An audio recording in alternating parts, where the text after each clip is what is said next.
Hello, everyone, and welcome to Your Deep Life. My name's Barbara Chambers, and I'm your host. And with me today, I have the formidable and amazing woman of God, Nkechi Nwafor-Robinson. Yay! I'm so glad that I got that right. Nkechi, thank you for joining me today and being with us on the Your Deep Life podcast. Thank you. Thank you for inviting me, Barbara. I mean, you slipped into my DMs and I was like, I'm in. Let's do this.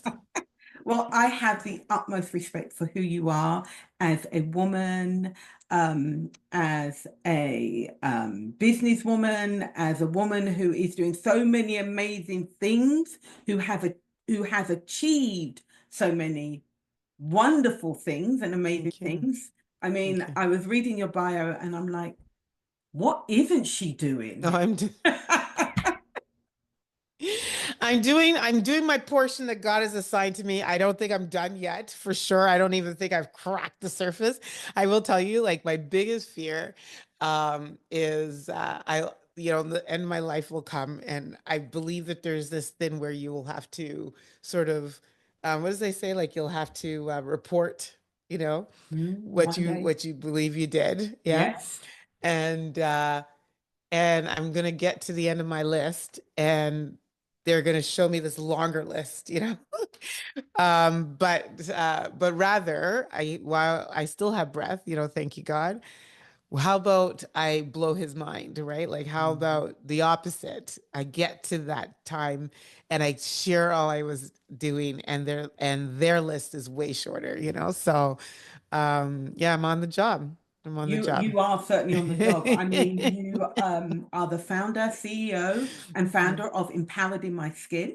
Please Yes. tell me a little bit more about Empowered in My Skin. What is that? Yeah, I mean, there's a whole journey that's are we an interview now? Like we're Yes, gonna we yeah, are. because there's a backstory.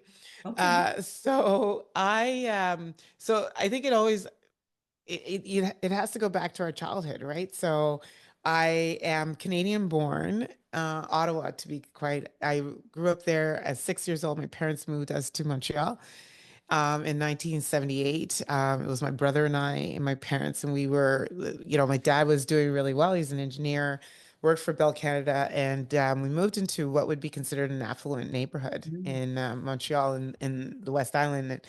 And we were the only speckles of black at the time, and really proud of my parents. Like, so if I fast forward, we moved there in 1978. I left there in 1996. So for the time I lived there, um, like a community, a diverse community grew around them. And so I think about not only that, they still had the same phone number at that time.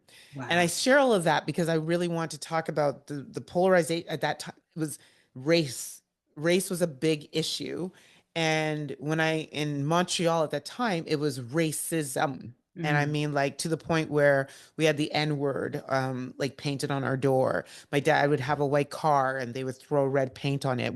The doorbell would ring, we'd open it up and they pelt eggs at us, right? Like we had we had a driver at one point, a chauffeur, if I recall, that used to have to take us to school, you know? So to think about the fact that my parents remained there, kept the same phone number, and then a community of like, you know, South Asians moved in. Our next door neighbors were black, and they had like 9 kids. And I remember the Hart family, they had their own children, but they also adopted black kids, you know. Really makes me realize, wow, I have good, like I come from like good offspring. What is it, offspring? Yeah, like am I Yeah. like come from that foundation. Yeah. And I it's only now in my older years that I recognize the value that that instilled in me in terms of resilience and standing for something and standing in my truth and not, you know, and not being swayed by it. Like you don't realize. And I kudos to my parents, right? Like 514-697-7727 was their phone number. And that thing was crank called to the nine, right? Like, and they never, like when Never my change the dad, number. yeah, they did it. He had a white Volvo. They threw red paint on it. Guess what? He went and bought a burgundy Buick, you know, like, and so, and, And it was just that's how I grew up. My mom would answer the door. She'd be in her apron in the daytime. They'd ask her, "Can I speak to the woman of the house?" And she'd be like, "Oh, come back around dinner time. That's when she'll be home." And I close the door and I'd be like, "Mom, why are you telling them to come back to speak to you're the woman of the house, you know?" And then true enough, the door salesman would come back with selling vacuum cleaners or something like that, but come back at like whatever time, and but we'd be dressed for dinner. I think that's what Africans do. I don't know if you did that in your culture, but we dress up for dinner. And and then they would understand their mistake, same woman now dressed to the nines, and like they lost the sale, because of their ignorance, Yeah. and fast forward, it's funny because this happened to me here in this home that I'm in right now in Toronto, Richmond Hill. Yeah. It's a pretty upscale neighborhood too. And one day, somebody rang my bell, like it was like either a delivery or something like that. And then he was like, "Oh, wow, how much do these homes cost?" Like almost like really shocked. I'm like, I'm sorry. There's one up for sale over there. Just call your realtor, and, and he'll help you tell you about it. But what I'm saying is, my mom instilled like, don't get offended, just respond back in truth, right? There was a house up for sale. It has a for You want sale to know sign, how much they're right? You going want to know how for? much they get your realtor and call and find out. So yeah, so I learned a lot from them. But at the same time, right, you have that strong upbringing in the home, but you're then they send you out onto the street and there is the world out there. Yeah. And so yeah, so at school, the only black kid and stuff like that, and ridiculed, made fun of. I think more so me as a girl than maybe my brother. Who Mhm. knows, maybe that black man fear existed then, I don't know. But and I remember one day, and one of the things, bless my parents, they brought us to Nigeria, to Wow. on trips and stuff like that. So I had some like context of where they came from. And I remember this one time, these kids were laughing at me at school and saying that their grandfather, literally, that was my grandfather owns your grandmother. And I remember hearing that and thinking, oh my God, like, because I knew my grandmother. And so taking that so literally and crying. So I come back home, Mommy, and I said the kid's name. I said, he said that like his grandfather owns grandma. And she's like, huh? How now? You've been to the village.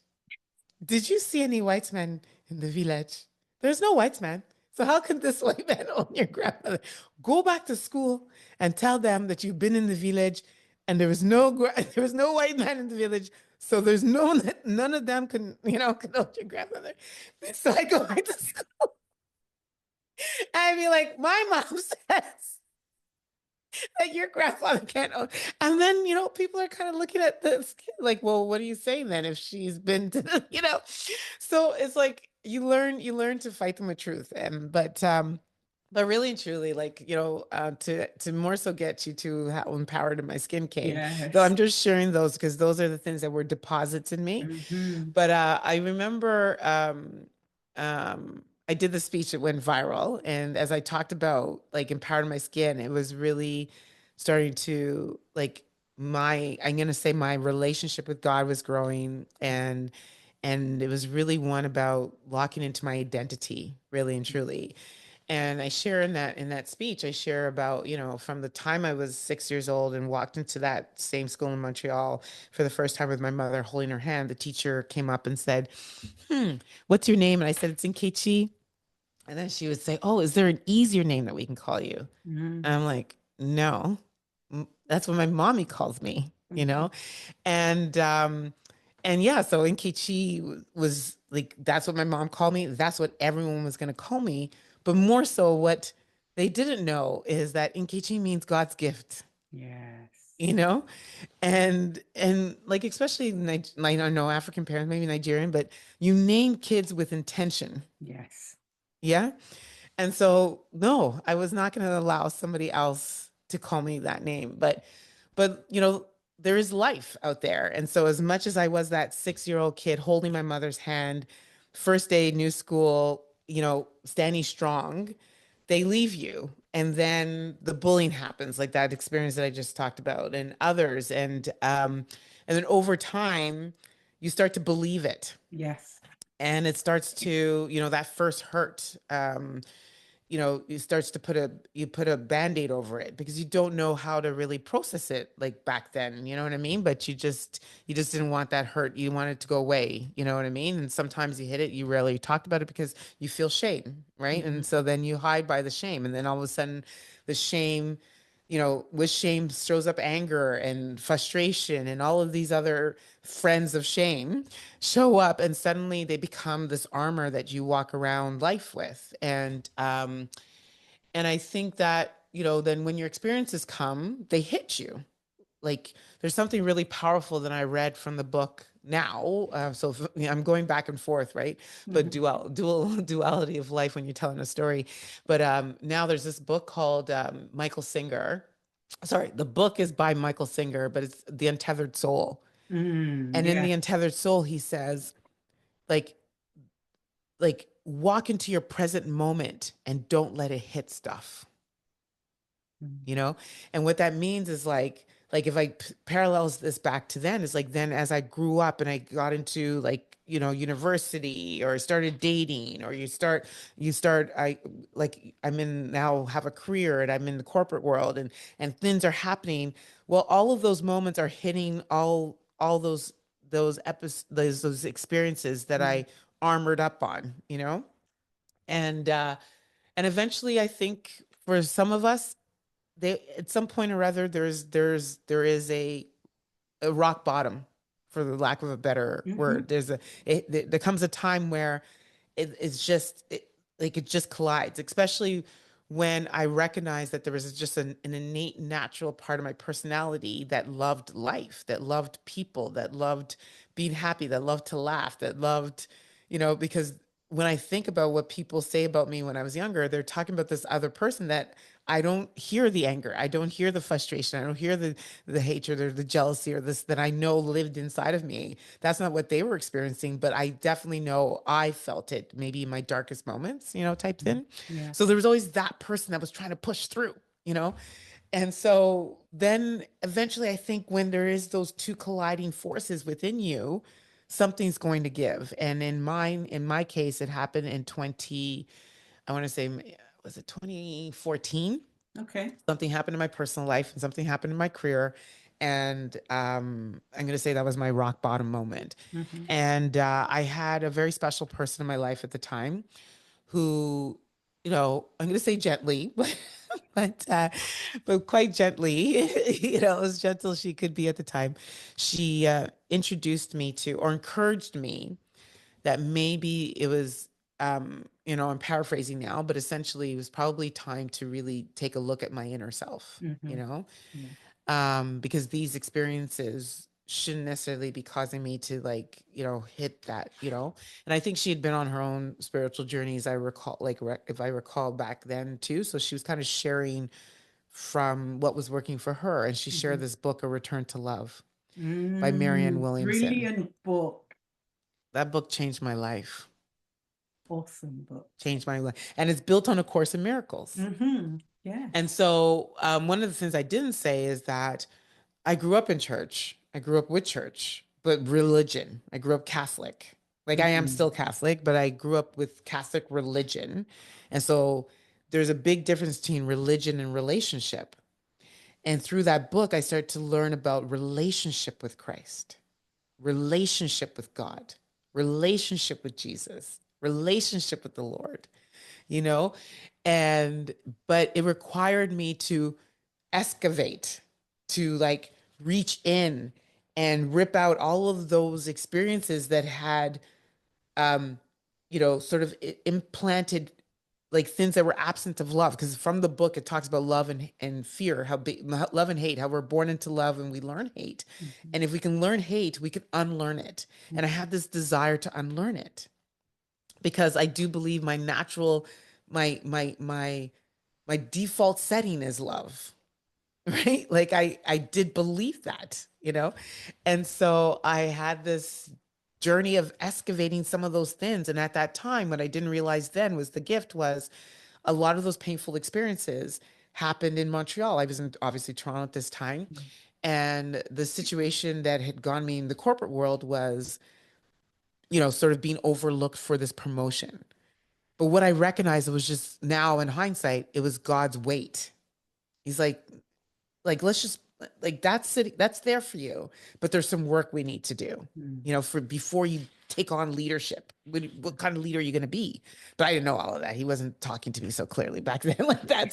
So he moved. The opportunity that I had was this lateral movement that took me to Montreal for 2.5 years. I was working for TD Bank at the time, and I started working for TD Insurance, and so it took me to Montreal.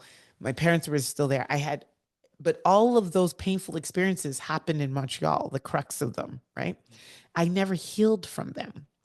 And so that forced me on this healing journey. And it was just this aha moment where I recognized the things I needed to excavate.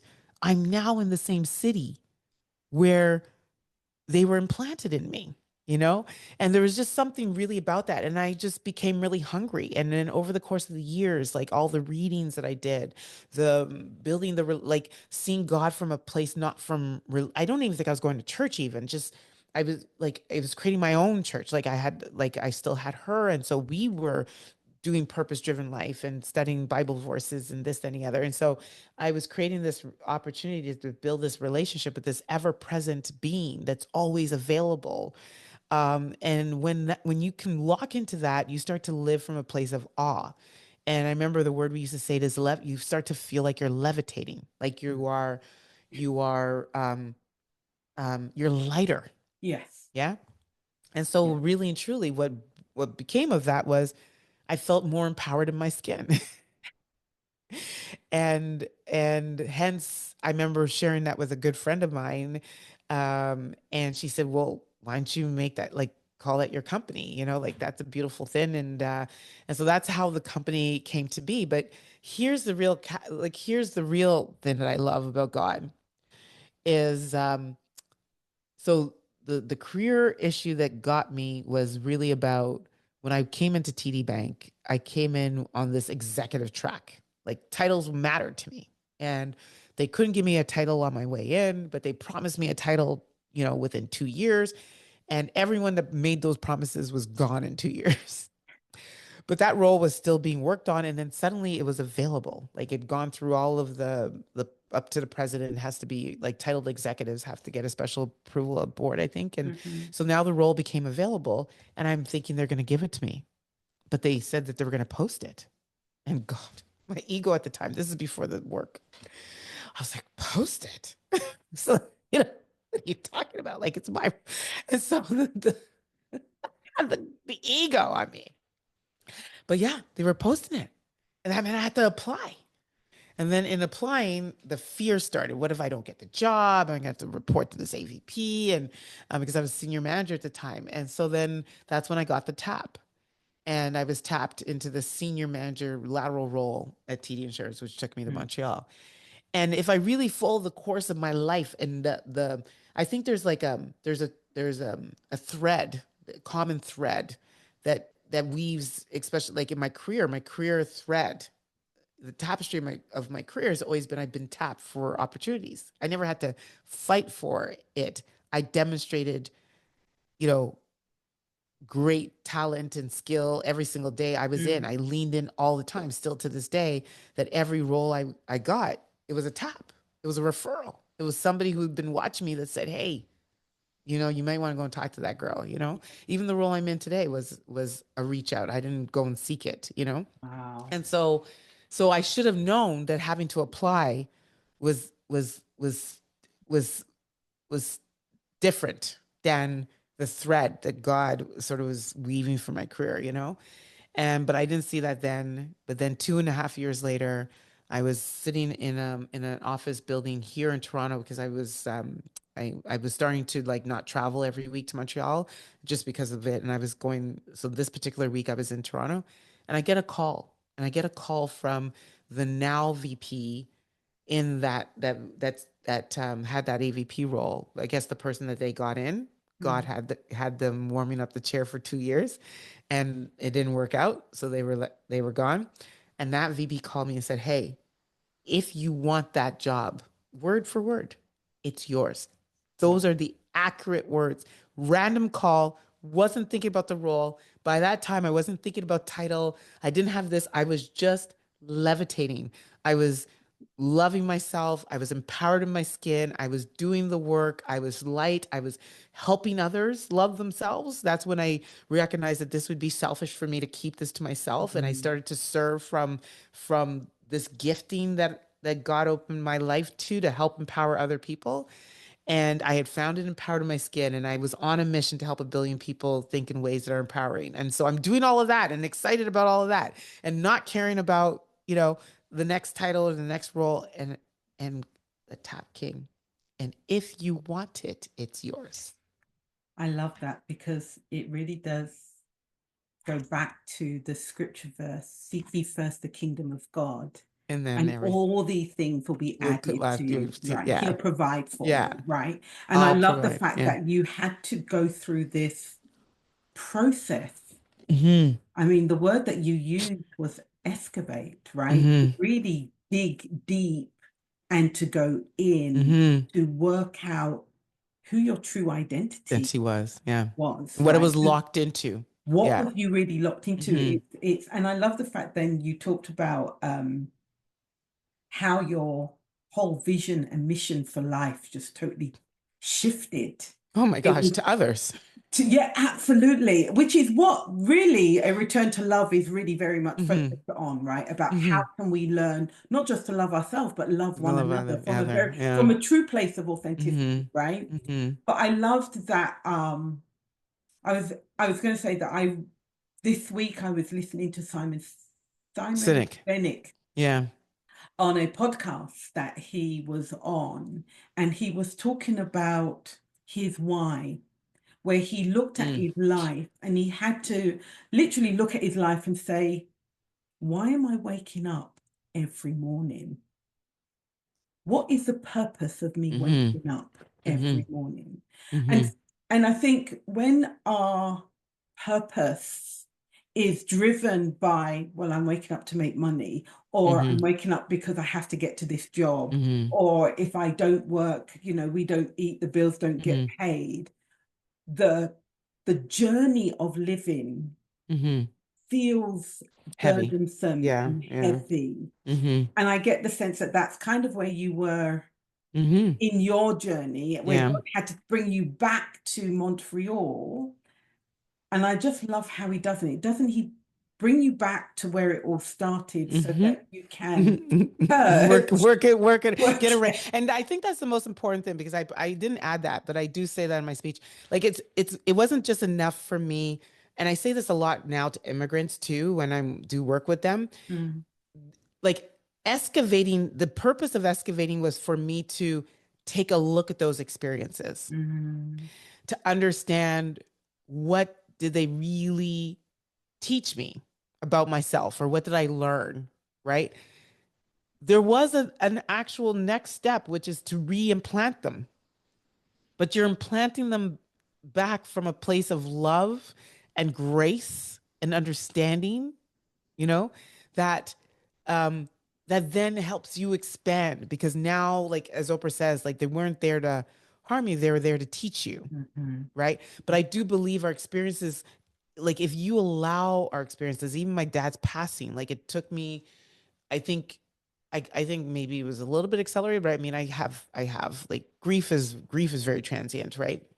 But I did get to a point where I allowed my dad's life to expand within me mm, versus, be consumed by like his passing. mhm, And I do think that there's a level of expansion from our experiences that if we can use them to expand ourselves versus constrict ourselves, I think we shorten the distance to suffering, yeah. because when you think about like, if you just think about the physicality of expanding your body, opening it up, you feel bigger, you feel larger, you feel grander, you feel greater, right? Like, so think about that. Like suffering is constricting, bringing in and reducing, and Mm, but there's a part where it's like, okay, this might have hurt, but I know it's expanding my experience, it's expanding my human, it's expanding my potential exponentially,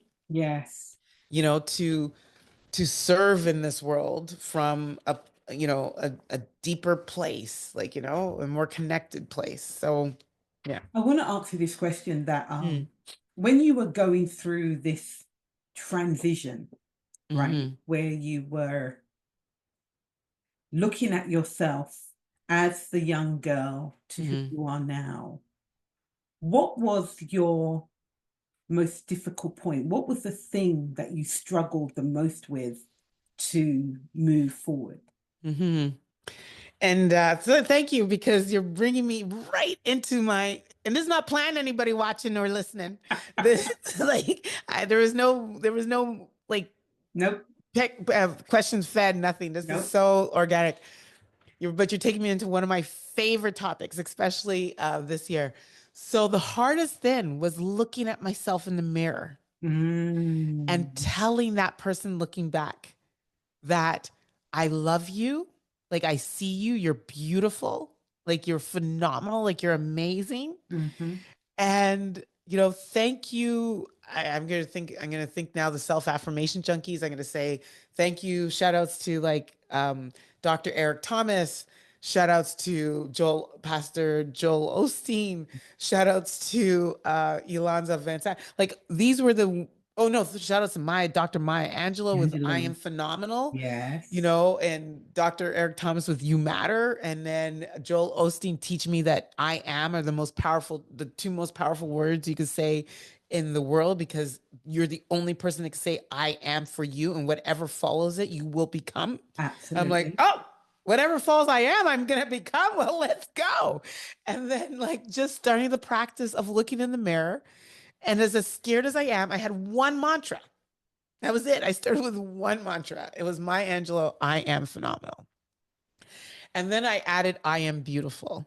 Mm, And I remember when I kept telling myself, I am beautiful, I am beautiful, I am beautiful, I am beautiful. And here's the thing that you don't know about me is that I get this from my mother. I am extremely determined and very disciplined. And so I am a creature of habit, and I love routines. And wow. so if I tell you I'm starting something today and I'm going to do it every day, Yep. I'm going to do it every day. And so I am on, I don't know, at this point in time, I'm probably on, like, I'm going to say easily 3,800 and odd days of doing affirmations every day in the mirror. 3,000, count, how many years is that? Divide that by 365. I need to get my calculator. I'm not that great Yeah, at math. it's a whole heap of years. Let me just A hold on. Let's lot of let's years. let's take a little bit of what's it called, a break. What do they call it? An Yeah, quick break. a But quick break. while We're you doing. work that Yeah. out, I just love the fact that because affirmations are mind shifting, right? Hmm. They help us to adjust the beliefs about ourselves that Yes. were rooted from our Hmm. childhood and Hmm. our experiences that came out of that. And as we Hmm. move forward, Hmm. right, we want to be this awesome person that God created us to truly be, To be. Yeah. right? Hmm. Um, and so affirmations help us to shift the mind. 100%. So two things So please tell me what was really the quickly. what was So the what 10, was almost 10 and a half years. wow. Okay. Yeah. And I still do it. I bring people along for the journey. I get in front of the mirror. Like, it depends, but my I favorite one love is it. I'm phenomenal. I am beautiful. I am born to win. I'm designed for accomplishment. I'm engineered for success. I'm endowed with the seeds of greatness. I'm industrious. I'm enterprising. I'm innovative. I'm creative. I am perfectly aligned to receive. I'm intoxicated in gratitude. I am a multi-millionaire. I am bellwether. I'm a place from where the infinite expresses. I create amazing experiences for myself and others. I recognize and release the joy and laughter from within me. My life is magnetic. My joy is contagious. My passion is irresistible. And when you get me, you get an exceptional Oh, human. I am loved because I am Nkechi. I am God's gift. And I'm going to use all of that to serve in the world. wow. So why have you not put all of this onto some kind of audio that people can download and Because capture they and just should be, also do their own affirmations. And yeah, that I'm was this part two I was going to say is The science will tell you that if you don't believe it, it's harder to become it. Hmm. I didn't know that when I started with I am phenomenal. I certainly didn't believe it. I didn't believe I am beautiful, but I will tell you I believe it now. I always say I stole this from somebody. You could start a you can not call me ugly. You could start a beautiful and go up from there. And I remember when so two things both of these I think will be great weaves. And then I have to share something that happened today that also qualifies why this is important for your listeners. Yes. But the two things, one, start to FaceTime with my husband back in the years back. And I remember like by this time I was saying, I am beautiful, like every day, right? Remember, as you brush your teeth, you're in the mirror doing the mirror work. And I remember one day he just like I came on, I don't know. I don't know. I can't remember exactly like the setting, but I might have had a hair tie on. I may probably didn't have a wig on or nothing like that. He says, "Oh, you look so beautiful." And it was in that moment that I recognized that I was believing it. Because when other people so I'll fast forward to what happened today. So today I had a coaching call, and the coaching call was to review some analysis from a report that 360 was done on me. And we were looking at the median scores, and the median scores were all like from self to like the raters were Hmm. all, and there's four categories of raters. And so my median and all of the rater scores were very similar, Mm. like just like point basis points apart, right?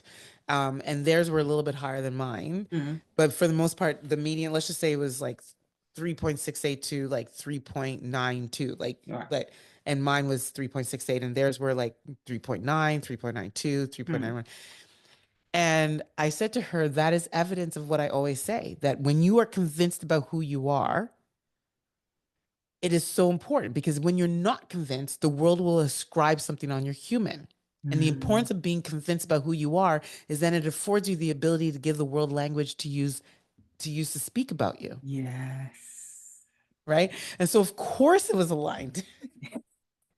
Because little do they know that every day when I say today is a great day, I'm having fun today, I'm going to bring joy to others, I'm going to be light with me wherever I go. I'm a positive influence on the world, and all is well. When I go out, like God sends me out there, I'm letting people know when you get the 360, this is what you're going to say about me. But you get what I'm saying? Like if you don't do that, then yes, you're going to get back that 360 report, and you're going to be pretty shocked about how there's such a disparity between what you think about yourself and And what how? others say. But But when you isn't that, yeah, but isn't go. it true that the words that you speak and what Of you say of has course, power in life, right? has power. It has power in life. And as you speak over yourself. So the thing that people I don't think understand is that when Jesus says, my Father and I are one, Mhm. right? Jesus is not separated from you. He is you. Yeah, he You is. Yeah. are him Hmm. in the flesh, right? Hmm. And when you speak into being your affirmations, affirming who he already created you Cause to you to be. be, Yeah. Hmm. you are empowering his power Hmm. in you because the Yeah. two of you are one. One. Yeah. No, it's true. Wow, I love it. I love the Hmm. fact that you speak and so it is, but it didn't happen overnight. No, it doesn't happen. Obviously, No, it the doesn't. That belief does not happen overnight. And that's why I'm relentless. And that's why I will never stop. As far as I'm concerned, I'm not stopping. I haven't stopped. And I have a daily practice, and people come in on the practice if they want. The other thing I was going to share is so my mother and I, um, and again, like in my mom's upbringing, probably didn't, back in her life, her mom Mm, probably didn't tell her that she loved her, you know? mm, So it was something in doing the work, I always wished that my mom would tell me that she loved me, but it was something I never heard. And it did. It had its impact on me, but through therapy, I recognize that God loves me, mm, and the most important person after that needs to love me is I need to love myself, and so I started to like the "You Matter" speech, that was important because it's looking at myself and saying you matter, mhm, you You are important. What you say, what you do, how you move matters, you know? And so I started to tell myself that I love myself. I love you, you know?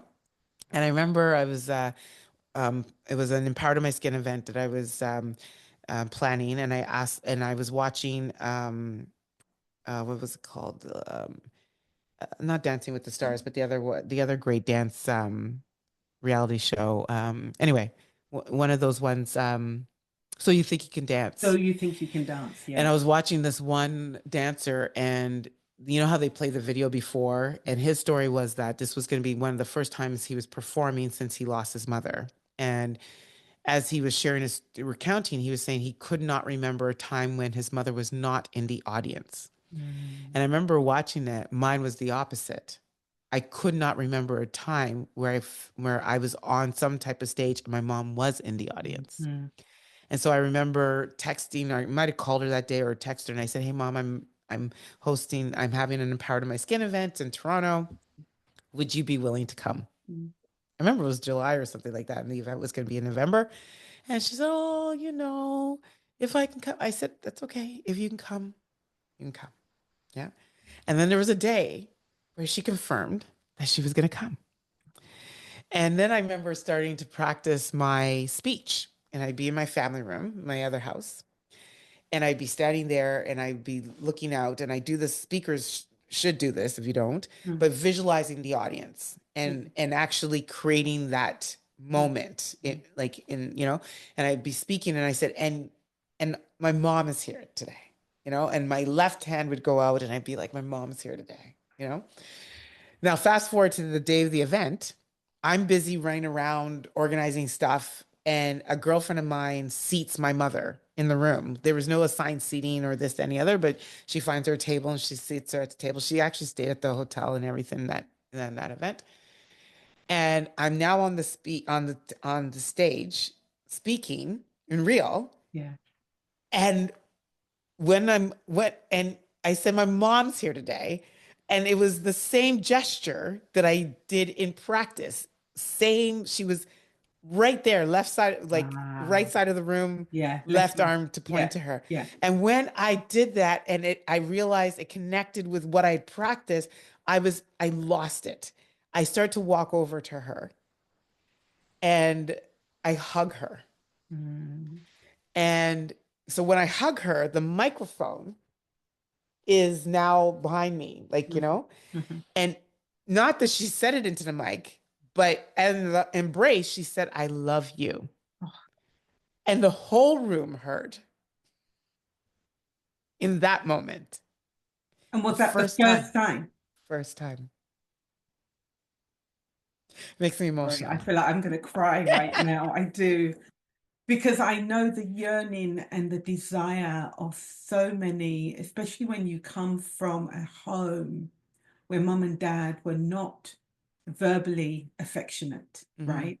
I mean, tough love was their way of Hmm. Hmm. expressing love, Hmm. which didn't feel like love at Hmm. the time, Hmm.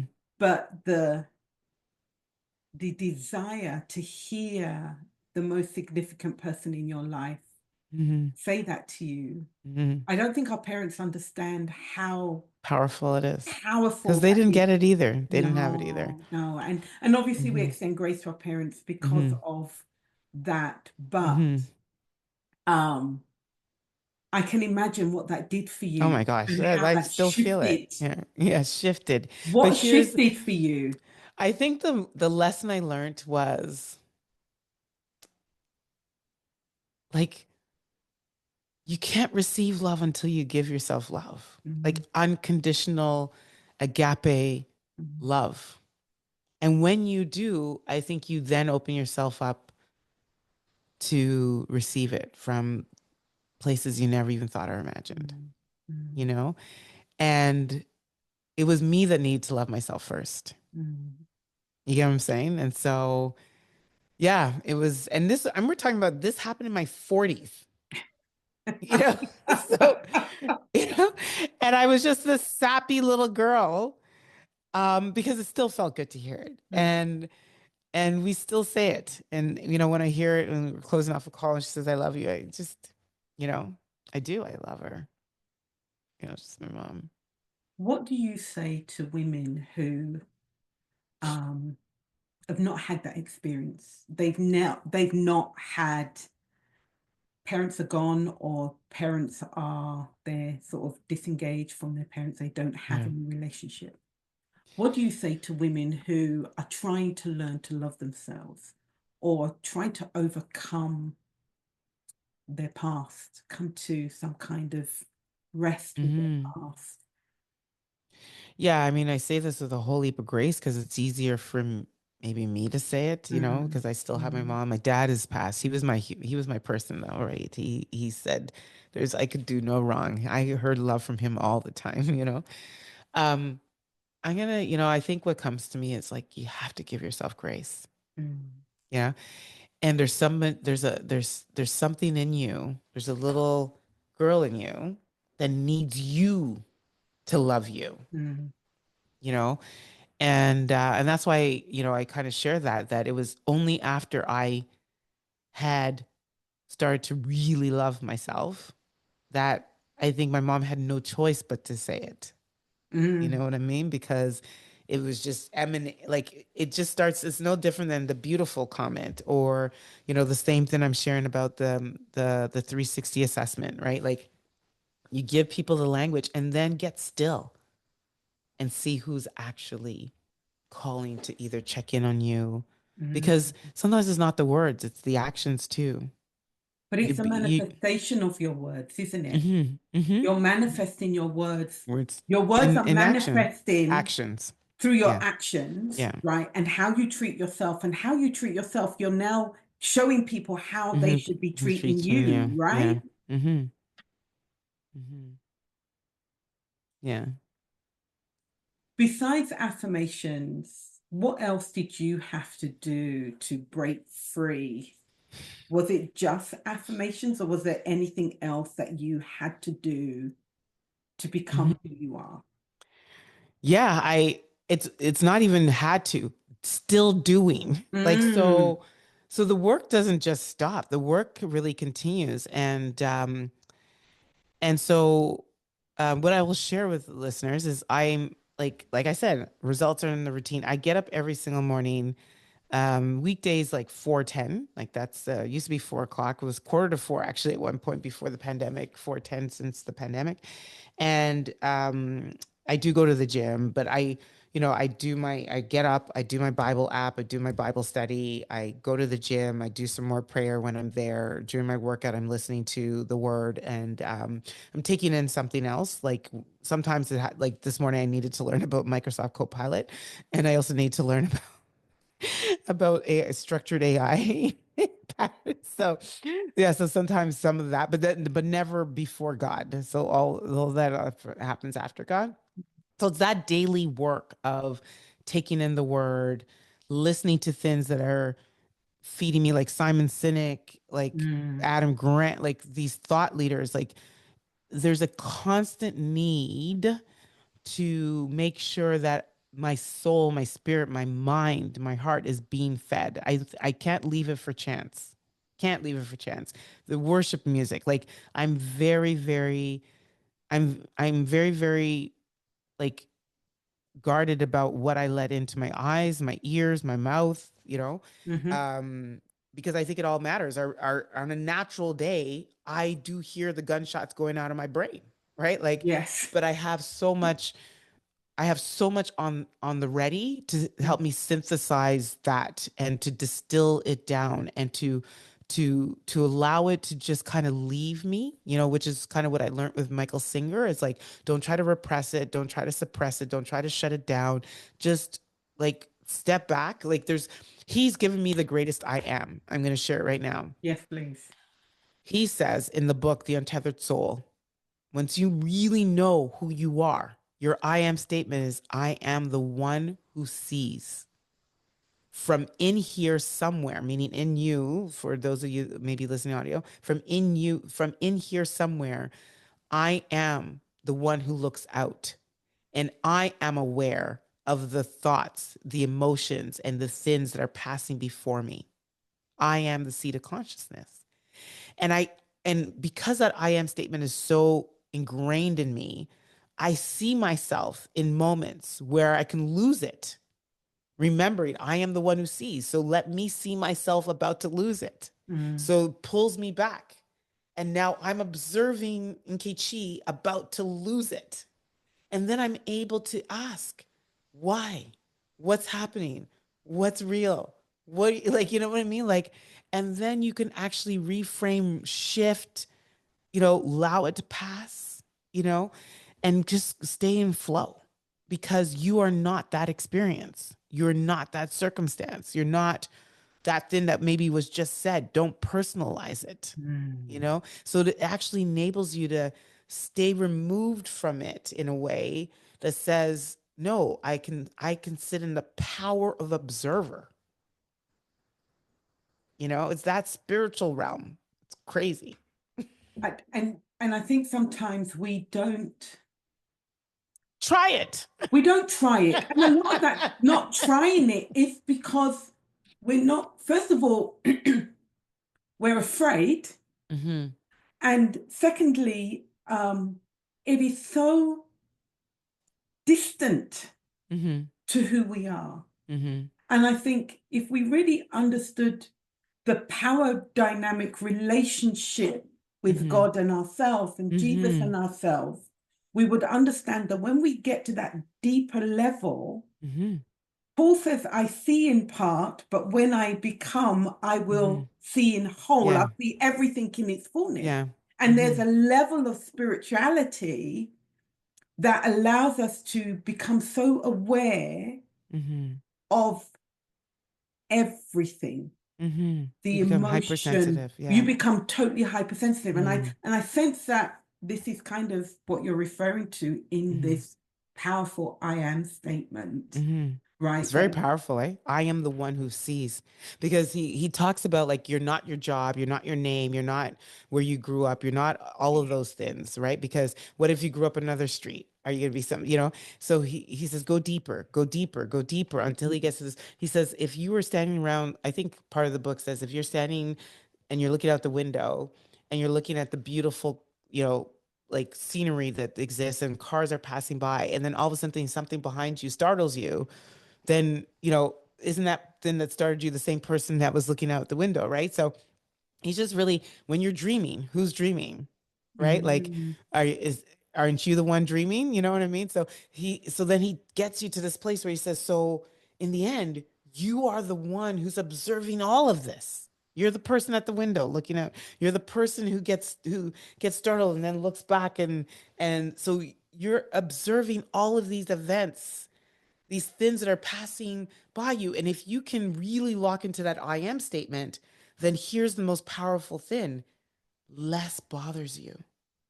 so as you're saying all of that, the scripture that comes to my Yeah. mind is when Jesus is walking through the crowd and the woman comes up and Oh, and touches touches the the hem of hem his of his garment. And garment. he Yeah. says, who touched me? That's me. Yeah. And everybody's like, oh, look, there's all Well, these there's people around. there's What are you thousands going of on about? people here. What do you But the level of awareness, Yeah. right, Yeah. which you are referring to is that you are sensing Yeah. the slightest touch, Yeah. which is no different to the crowd. Yeah. Yeah. You're aware of the crowd, but I'm Mm-hmm. also aware of Yeah. a simple touch. Mm-hmm. And it's that awareness and the opening of Mm-hmm. our understanding that Mm-hmm. creates the opportunity to really get to know who we are, Yeah, we are. to do the Mm-hmm. deep work, to do Yeah. the Mm-hmm. excavation, and to Mm-hmm. discover who we Mm-hmm. really are. Let's move all Mm-hmm. this stuff Mm-hmm. out the way and get to the heart. Heart, the crux. That I am statement has saved my butt. Like I've seen it play out in meetings, Mm-hmm.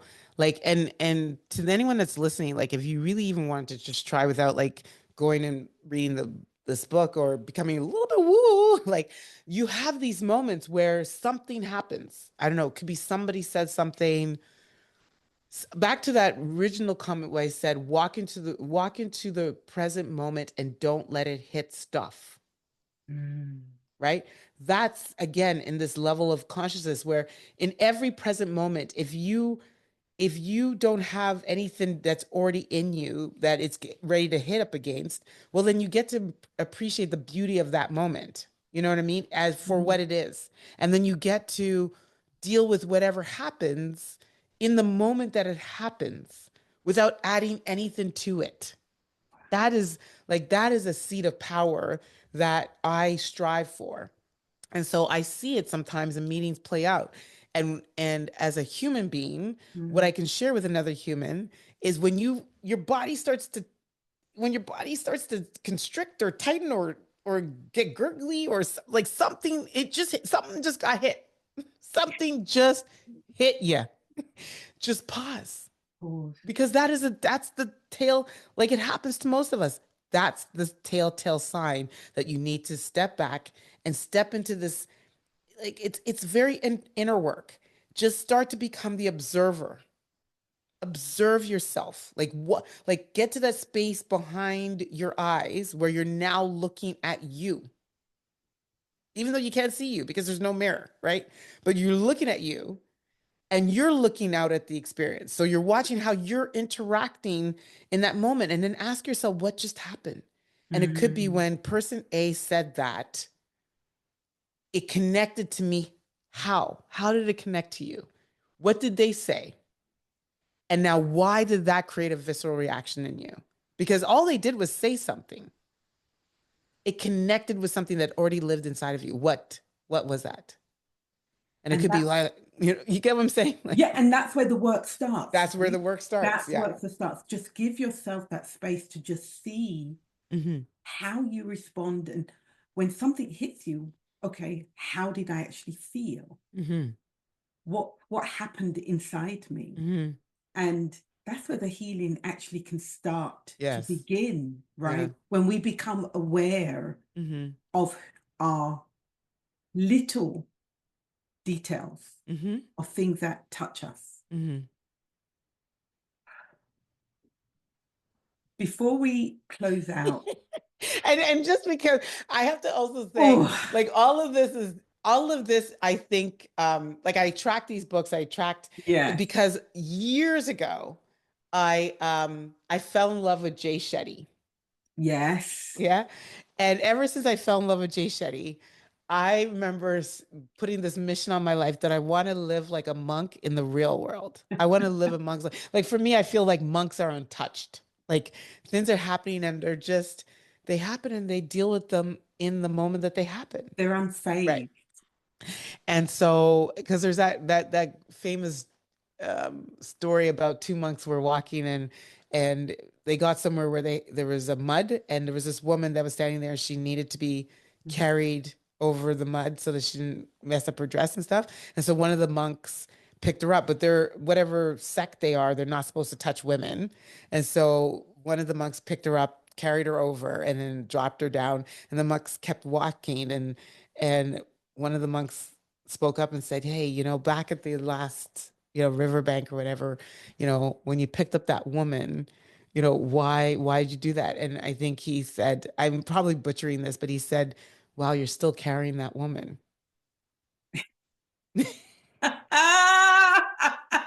Let it go. Let it go. It's nothing. Why are you still carrying that woman? And it's like it's so that's so true, right? Like, and so it's harder said than obviously way easier said than done. But I actually do believe it's possible because um I think about like some value statements I've heard, like when you're on a spiritual journey, when you're in this like doing the work, be okay with meeting certain people and saying I'd like to reintroduce myself. Mm. Because sometimes people will hold you up for something you don't even know, Mm. Yeah. right? And you have to, when you observe that, don't get caught up in that. You're already on the journey. You've evolved. You've Just moved say, on. please, yeah, I'd like Yeah. to reintroduce myself. Yeah. If they give you the permission, if they say okay, then do so. If not, then just keep walking. Mm. Otherwise, what happens is you start getting pulled back into, so you have to be observant of what pulls you back into cycles, like kind of, we were talking in our B roll, but like you have to be heightened to the things that have the propensity to take you to places you've moved on from, you Yes. know? Yes. And I think a great way to do that is to be okay with reintroduce. It's happened to me really recently with this human. I have no idea what they're holding me up for. I only have love for them. Like that's the truth. I have done the work to think about, and I'm like, my God, I know I didn't see them through the pandemic. Like, what is it? But I Mm. could walk into, I walked into this room and they like cut their eye, and I walked right over to them. I'm like, yo, Bridget, like, what's up? They're like, not right now. I'm like, what do you mean not right now? What the heck? What? What did I do? So I left it. I said, look, all I just, I've asked for grace because I really don't know. But at a minimum, if I could just share with you, I only have true unconditional love for you. There's nothing I know that transpired between us. And that's just the honest truth, right? Like it's a perimenopause. I don't know, but I don't recall. And I said, and I offer you up the opportunity to call me and let me know. And I gave them my number. I sent them a note.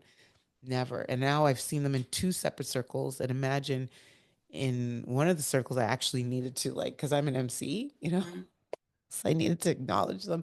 But I do because and so on that day, the only thing I knew to do was go up and say, hey, my name is, and that's really where it is right now, is I've introduced them recently. We haven't spoken, and that's it. Like that, they are now in the acquaintanceship. Like I've had to walk away from Mm. whatever I thought we had, you know? Yeah. So it's okay to reintroduce yourself, and people are either gonna say cool and try you in the new, or they're not. And that's okay. And that's okay. You And that just, is absolutely okay. and that's really the whole Mm. thing Hmm. about the Return to Love book, Mm. right? That we're not holding You're contempt. not holding We're it not anymore. holding anyone No. with contempt in our Uh-uh. heart. We're Uh-uh. releasing them to Hmm. God and to His love. Hmm. And hopefully that they will discover that for themselves. They'll Hmm. discover a love for themselves Self. Yeah. and other human beings on this planet, Hmm. right? I have Um, there's a um really great friend, like taught me this, like one of the, like so much to learn, so much from that, from this person. But one of the things when you just said it that remind me of is, in First Corinthians 12, mm, they talk about like burning the records, like your mm, love keeps no record of being wronged. And I've always kept that to heart because it is, I think, as Christians, one of the things we struggle a lot with mm, is that we're all keeping records on each other, me included. And so, that one, I will be honest with you, like I often hear them saying that. What are you like? Are you keeping record? Have you burnt the record? And that's, I've carried that to me. I've carried that with me. Um, like like often, like it's come up in my thoughts recently for something that I'm going through, and I'm like, oh, okay, no, I'm not keeping record. i'm mm. burning i'm burning this record. I don't Burning need to record. keep score. I don't, Yeah. because a lot of times you're harming yourself, right? There was a I get these on my phone. You asked me about like things that I do to help me. Well, Yes. again, it's always about keeping positive things. So there's an app called Motivation app. I Yeah. subscribe to it. I Yeah. pay paid subscription. So then it sends me random messages, and it says um overthinking. Oh gosh, I'm gonna see, I had it earlier, but overthinking, um when you overthink, you're essentially breaking your heart over and over again, something like that, Mm. but it's similar to that. Like if you don't burn the record and let it go, then your memory of it is actually you harming yourself, Yeah. Yeah. you know And and sometimes the record that you're burning isn't just about other people, it's about even your it's own about your own personal heart. record. Yeah, it's your own Yeah. heart. It's Stop never about the other recording. person. It's always about your No. own heart. Yeah. Yes. And so I think if we can, as Christians, especially if we say we're God-fearing Christians, Mm. then there's some scriptures I think we need all of them, but I think there's some core ones like that one that I truly do believe if we showed up a little bit more like it and practiced it, wow, Mm. this world, Be amazing. it is already amazing, but it'd be It is amazing, but it'd phenomenal. be Be phenomenal. phenomenal. It would Yeah. be. It really would be. Yeah. There's there's a great Again, Michael Singer. God, you think he's paying me to like call him out on your podcast? He's not.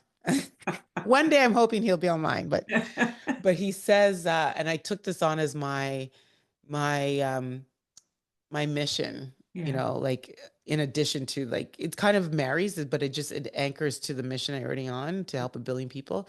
But it says everything that passes by me, everything. And when I share this with people, I mean everything. I mean every email, every conversation, every text message, every phone call, every WhatsApp, every Instagram, everything, every interaction, every circumstance, every situation that passes by you is better because it did.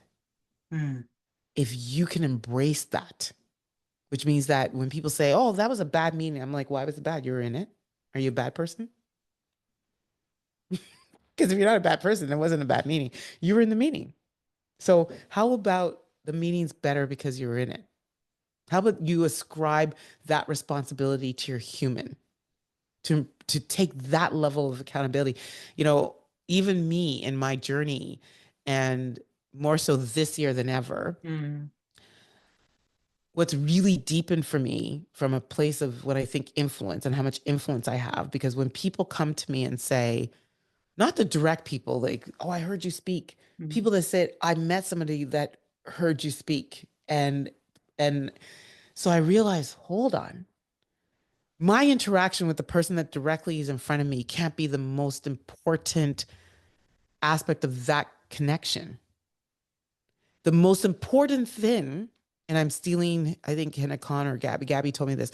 I'm stealing this. The most important thing is I leave them in the space, I leave them in the space of increase. Yes. So the next interaction they have is impactful and powerful and empowered in an optimistic way. Yes. So it's that domino effect because Yes. sometimes we don't think about that, right? We leave people feeling any which way. And we take no responsibility that they're going to get into their car, that they're going to go home and deal with their kids, that they're going to go into another meeting with another human being who might already be suffering from, like, you know what I mean? And you're leaving these interactions that you're responsible for because you're in it Mm-hmm. any which way from Sunday without any care, concern, empathy, or compassion, grace and love and kindness and gentleness and faithfulness and self, like you're just leaving it any which way without sort of sprinkling it with some of your awesomeness, Yes. and you're creating destruction without even without giving it a second thought. The power of words, but it's also this sense of responsibility that I think as human beings, if we just take those words to heart, everything that passes by you is better because it did. But again, it goes back to what we were saying earlier. It's being aware. It's this awareness that everything that we do impacts someone. It's like Essentially, being yeah. in the shopping, like being in the line at the Mm-hmm. checkout, and the person in front of you just gave the cashier a really hard time, Hard time. Yeah. right? And then she's already in a bad mood. What are you going to give her Mm-hmm. that's going to shift her day? Yeah.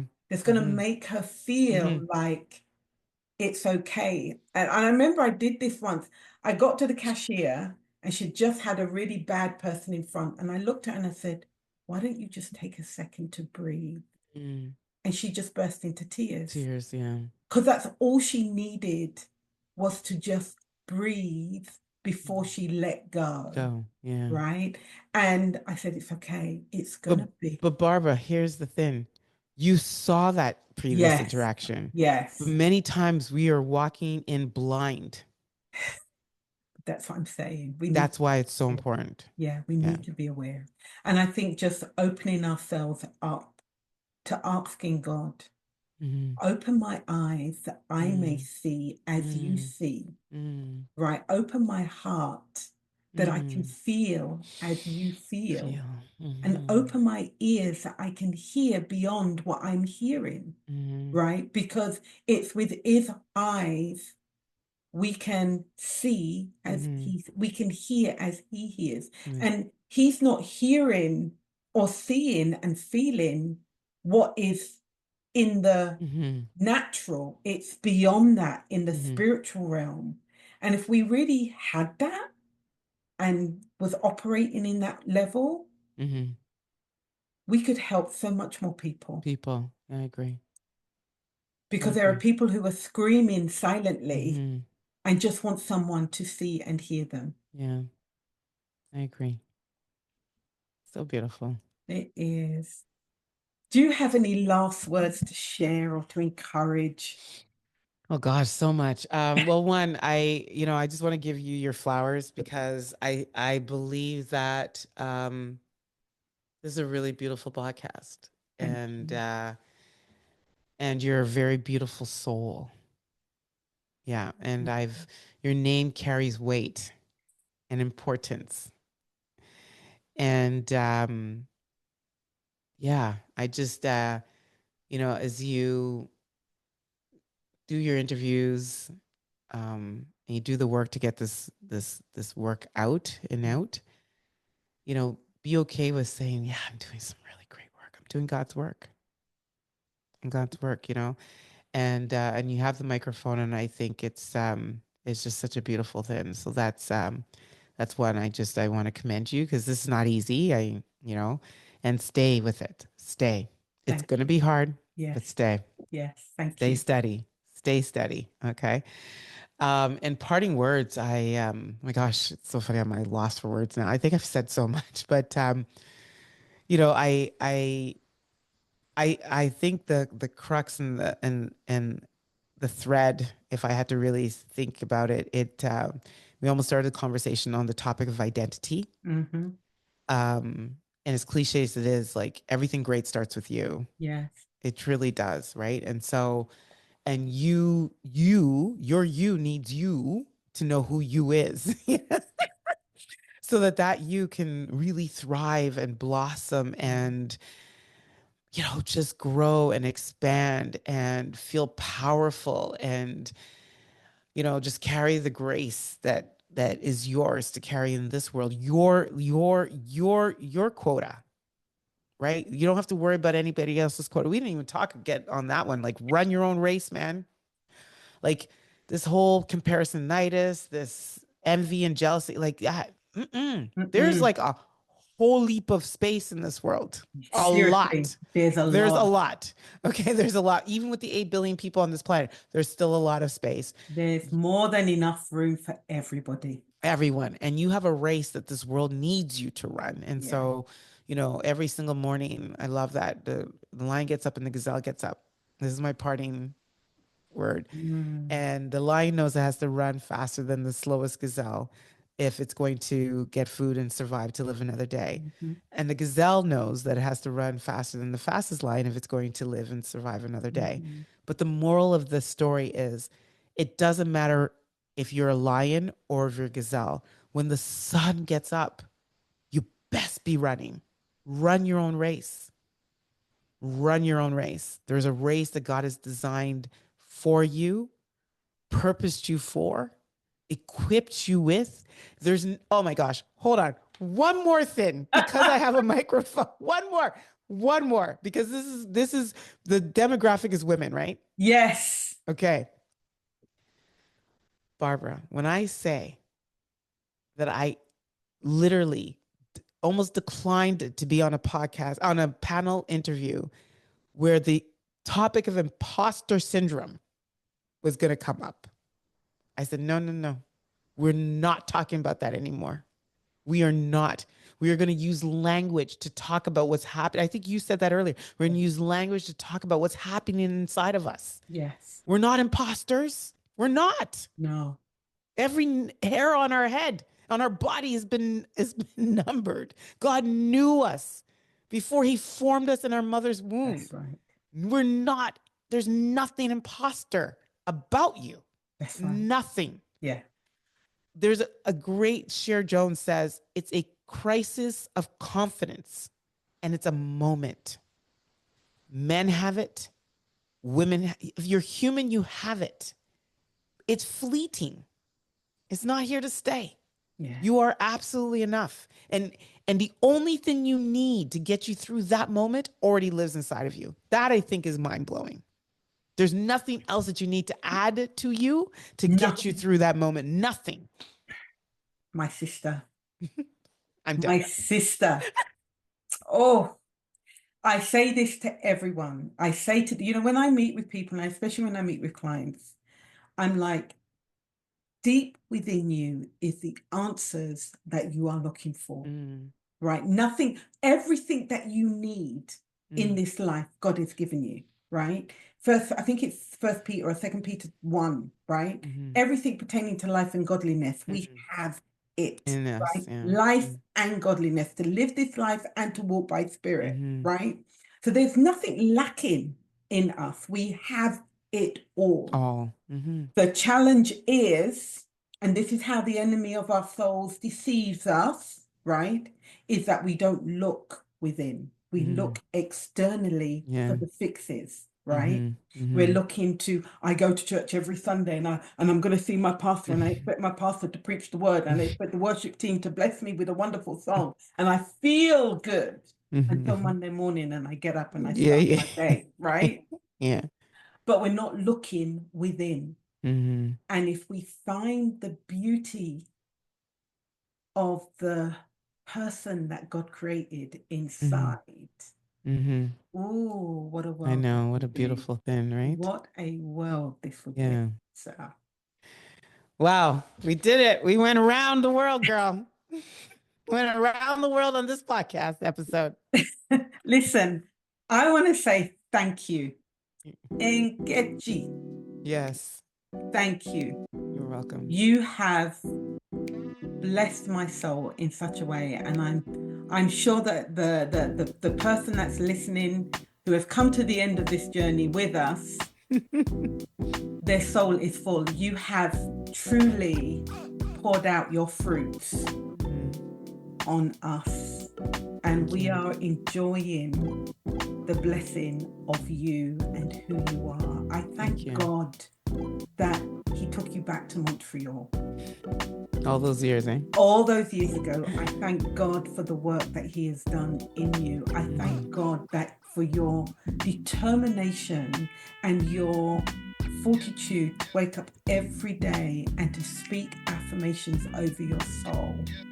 And I think if our listeners walk away with anything, choose an affirmation today that you're going to say for the rest of this week or for the rest of the day, and just let it feed you until something shifts within your soul. Ooh, the shift, eh? Yeah. Something has to shift. You Yeah. can't speak life. You can't speak life and not something shifting. Something Yeah. has to shift. Yeah. So God bless Beautiful. you and Thank thank you. you. Thank Thank you. you. Thank you. I received that. Thank you.